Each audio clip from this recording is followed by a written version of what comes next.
India versus England 4వ T20 మ్యాచ్లో ఎట్టకేలకు ఇండియా విజయం సాధించింది. ఒక మ్యాచ్ మిగిలి ఉండగానే సిరీస్ని గెలుచుకుంది. ఈ మ్యాచ్లో కొన్ని వింత సంఘటనలు కూడా చోటు చేసుకున్నాయి. అవే ఒక రకంగా మ్యాచ్ని మలుపు తిప్పడంలో కీలకంగా మారాయి. ఈ మ్యాచ్లో డెబ్యూ చేసిన శివం దుబే మరియు హార్దిక్ పాండ్యాలు చాలా రెస్పాన్సిబుల్గా ఆడి మ్యాచ్ని గెలిపించారు. కానీ సూర్య, సంజులు ఇద్దరు మాత్రం మళ్ళీ అవే తప్పులు చేస్తున్నారు. ఈ మ్యాచ్లో మన టీమిండియా అందరూ కోరుకున్నట్టు 3 మార్పులతో ప్లేయింగ్ 11 సెట్ చేసింది. షమీ ప్లేస్లో మళ్ళీ హర్షదీప్ సింగ్ని, జూరల్ స్థానంలో రింకు సింగ్, సుందర్ స్థానంలో శివం దుబే. ఇందులో చేసిన 2 మార్పులు టీంకి చాలా అనుకూలించాయి. ఇక ఈ మ్యాచ్ హైలైట్ చూసుకున్నట్లయితే టాస్ గెలిచిన ఇంగ్లాండ్ బౌలింగ్ ఎంచుకుంది. ఇండియా బ్యాటింగ్కి దిగింది. యథావిధిగా సంజు శాంసన్, అభిషేక్ శర్మలు ఓపెనర్స్గా వచ్చారు. ఆర్చర్ బౌలింగ్లో 3 బాల్ డిఫెన్స్ చేసిన సంజు అభిషేక్కి స్ట్రైక్ ఇవ్వగా లాస్ట్ 2 బంతులకు అభిషేక్ ఒక 6 ఒక బౌండరీని చేశాడు. ఇక్కడ వరకు ఓకే. ఇక రెండో ఓవర్లో ఎవరు ఊహించిన విధంగా ఇండియా పతనం మొదలైంది. ఇంగ్లాండ్ కొత్తగా తెచ్చుకున్న షకీబ్ మహమ్మద్ తన మొదటి బంతికే సంజు వికెట్ తీశాడు. గత 3 మ్యాచ్ల నుంచి సంజు శాంసన్ ఏం నేర్చుకున్నాడో అర్థం కావట్లేదు.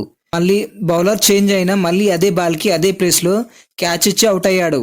ఇది మాత్రం 100% సంజు తప్పిదమే. తన వీక్నెస్ని ఏమాత్రం ఇంప్రూవ్ చేసుకోవట్లేదు. సంజుని అవుట్ చేయాలంటే ఏ బాల్ ఎలా వేయాలో, ఎక్కడ ఫీల్డ్ని పెట్టాలో అని అడిగితే చిన్నపిల్లవాడు కూడా చెప్పేలా ఉన్నాడు. ఎక్కువ రన్స్ చేయాల్సిన పవర్ ప్లేలోనే సంజు వికెట్ మొదట్లోనే టీమిండియా ఎక్కువ రన్స్ చేయలేకపోతుంది.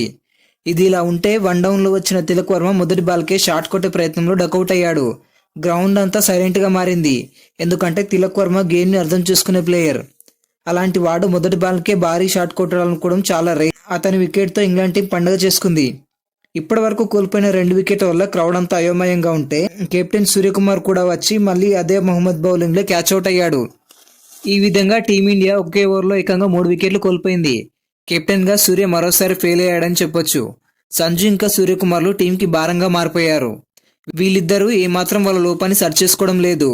వాళ్ళు పదే అటు ఫ్యాన్స్ని ఇటు టీమిండియాని నిరాశపరుస్తూనే ఉన్నారు. ఓపెనర్స్గా ఉన్న అభిషేక్ శర్మ ఇంకా నంబర్ 5లో వచ్చిన రింకు సింగ్లు చాలాసేపు బాధ్యతాయుతంగా వికెట్ పడకుండా రన్స్ చేస్తూ మంచి పార్ట్నర్షిప్ని నెలకొల్పారు. పవర్ ప్లే అయిపోయే వరకు మంచి హిట్టింగ్ చేసిన అభిషేక్ శర్మ 19 బంతులు 29 పరుగులు చేసి ఆదిల్ రషీద్ బౌలింగ్లో అవుట్ అయ్యాడు. ఆ తర్వాత వచ్చిన హార్దిక్ పాండ్యా ఈరోజు మాత్రం అదిరిపోయే పర్ఫార్మెన్స్ ఇచ్చాడు.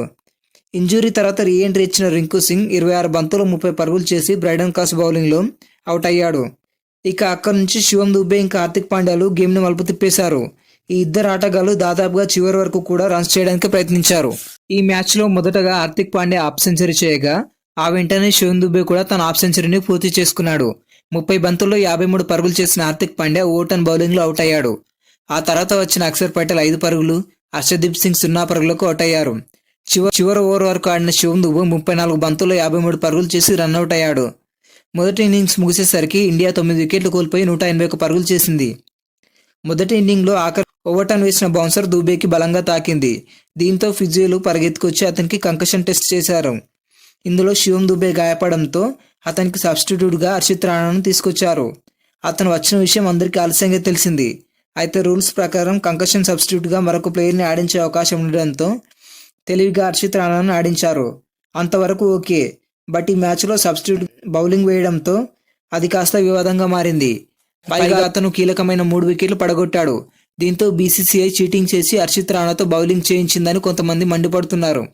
ఇంపాక్ట్ ప్లేయర్గా ఆడించడానికి ఇదేమైనా ఐపీఎల్ అంటూ మరికొంతమంది అంటున్నారు. ఇక మ్యాచ్లోకి వెళ్ళినట్లయితే 182 రన్స్ లక్ష్యంగా బరిలో దిగిన England openers Phil Salt and Ben డాకెట్లు మొదటి నుంచి దాడి చేయడం మొదలుపెట్టారు. పవర్ ప్లే అయిపోయే వరకు ఓవర్కి 10 రన్స్ పైన చేసుకుంటూ పోయారు. అప్పటిదాకా బాగా ఆడిన బెన్ డాకెట్ 39 పరుగులు చేసి రవి బిష్ణోయ్ బౌలింగ్లో అవుట్ అయ్యాడు. అలాగే ఈ మ్యాచ్లో కొంచెం జోస్లో కనిపించిన ఫిల్ సాల్ట్ కూడా 21 బంతులు 23 పరుగులు చేసి అక్షర్ పటేల్ బౌలింగ్లో అవుట్ అయ్యాడు. ఆ తర్వాతి ఓవర్లోనే జాస్ బట్లర్ కేవలం 2 పరుగులకే బిష్ణోయ్ చేతిలో అవుట్ అయ్యాడు. ఆ తర్వాత వచ్చిన హ్యారీ బ్రూక్ ఈ మ్యాచ్లో చక్కగా ఆడాడు. ఒక హాఫ్ సెంచరీ కూడా పూర్తి చేసుకున్నాడు.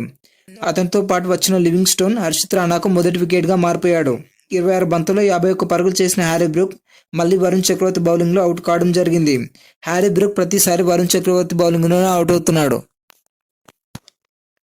ఆ తర్వాత వచ్చిన జాకబ్ బేతల్ హర్షిత్ రాణాకి, బ్రైడన్ కార్స్ వరుణ్ చక్రవర్తికి అవుట్ అయ్యారు.